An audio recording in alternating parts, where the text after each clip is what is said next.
Well, first, let me be the 17th person to thank you all for being here. But really, it's such a rare honor these days to get to share work that you're passionate about with the people who are similarly passionate about that work. So it makes such a difference having you all here in person. Thank you for taking the time. So I'm going to talk about myself for just one moment. I grew up really certain that my future was in poverty reduction. I was lobbying Congress with my dad at age 16 for poverty reduction initiatives, and I went through my whole undergrad and my master's and my PhD focused on development work and evaluating that development work. How do we make it better? How do we make it more effective? But when you start looking at evaluations of development work these days, you'll see project after project where they are following the best evidence-based practices. They have the best intentions. They're well-resourced. They're well-designed. They're implemented very well and strategically, but a flood wipes out the entire project area and they have to completely change track, right?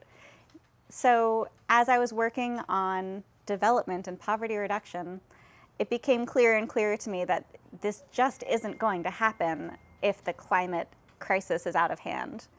But it was also very clear to me that we're doomed, so I was just going to stay as far away from that as possible. So I think I'm not alone having had this storm cloud of eco-anxiety over my head, especially as a younger person, feeling like what I have to do is just live my life with my head down and hope for the best. Surely someone will figure out how to fix this problem and it'll work itself out. I'm not going to get anywhere near it. So when I first heard about climate restoration, it was clearly it had an impact on me because I'm here today.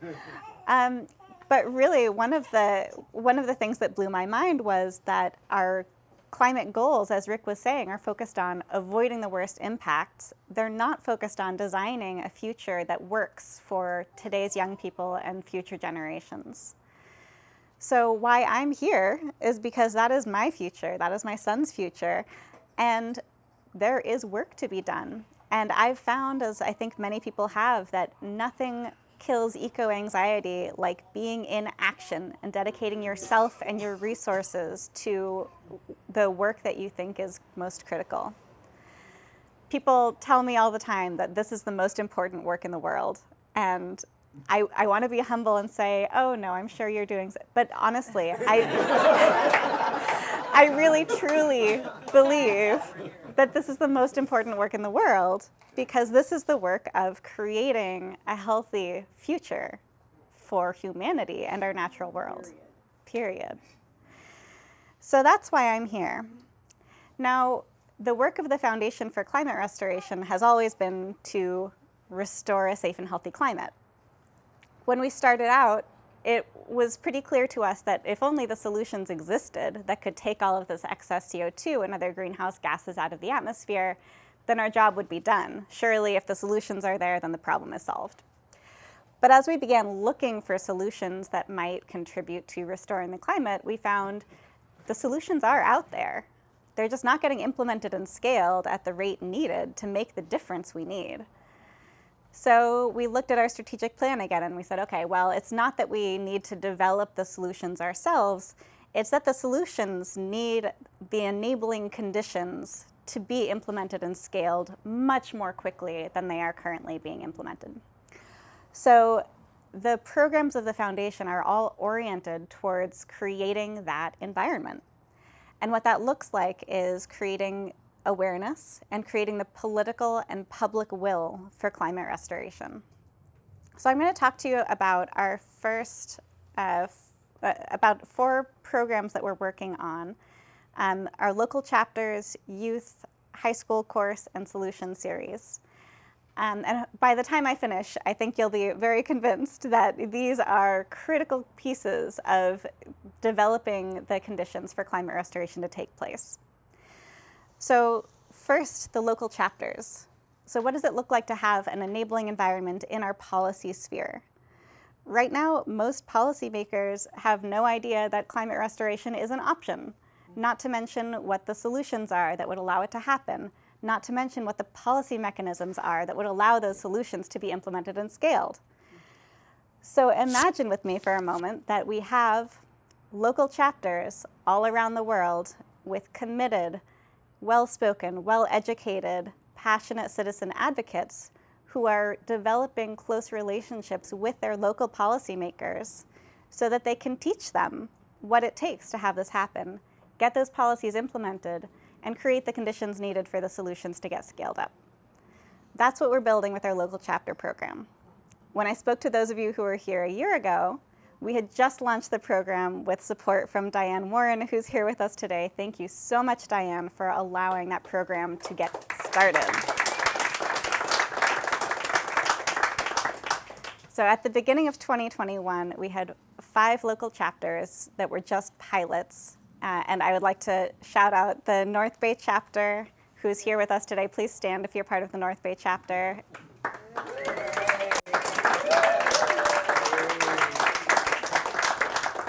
Thank you so much for the work that you do.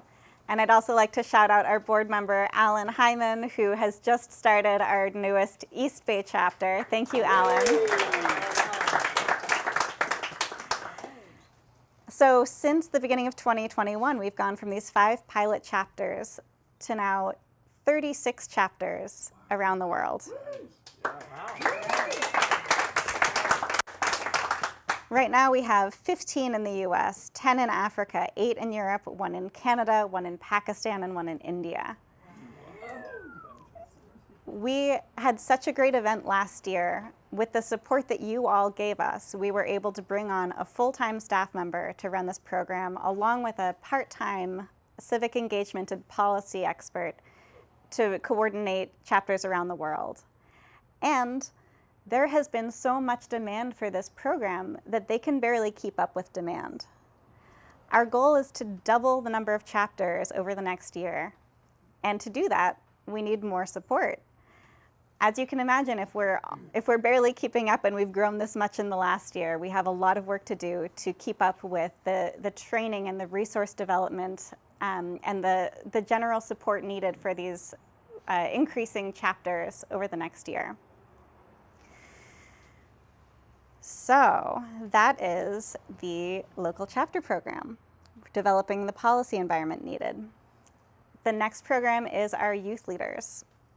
So imagine with me for a moment that we have young people around the world who are able to articulate how and why they see a future for themselves with climate restoration, who can speak about not only the scientific background of climate and climate restoration, but also the policies needed in their local area, who have a network of other young people working on similar things, who can collaborate with one another, and who are empowered to bring this message to their communities all over the world.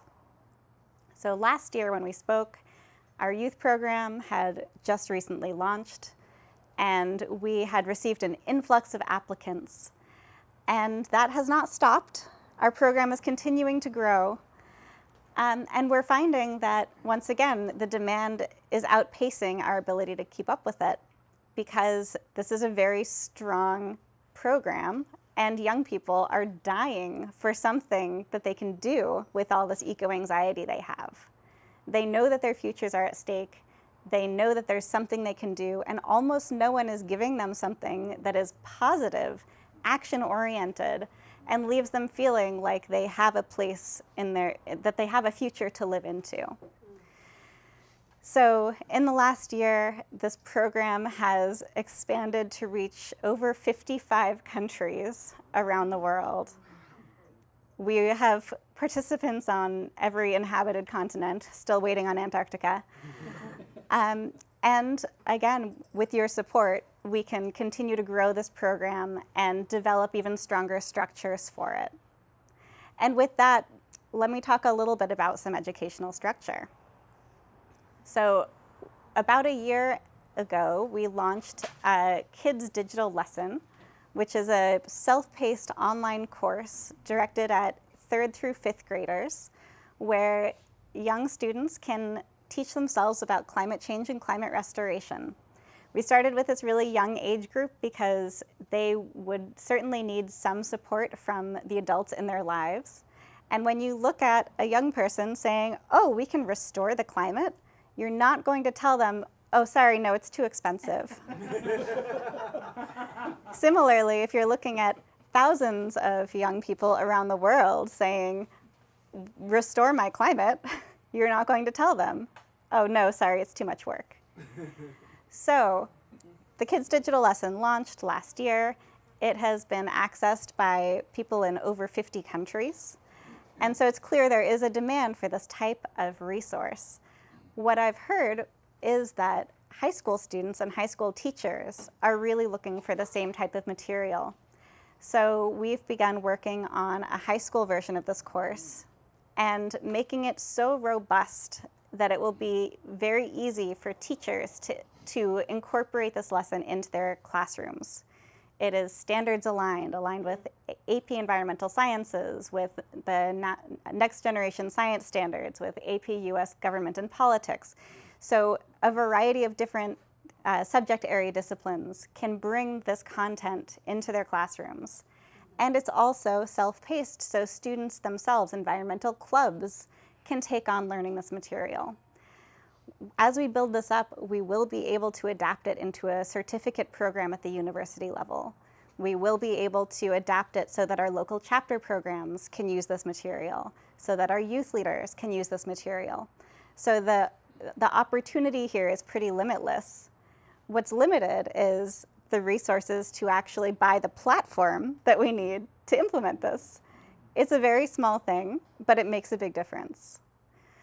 So with your support, we'll be able to launch, we're aiming to launch this high school course this fall, probably in October. And we're very excited to have this offering available to anyone who wants it. It's also notable we're partnering with an organization called Girl Up, which is a United Nations Foundation initiative. They have over 10,000 girl leaders around the world in over 90 countries. So the reach of this program with their support will be immense. Not to mention, with their already huge audience, we're able to weave in stories from their girl leaders around the world so that the lessons that we're teaching can be made much more concrete and relevant, putting a face to the concepts from young people around the world. So that's our high school lesson.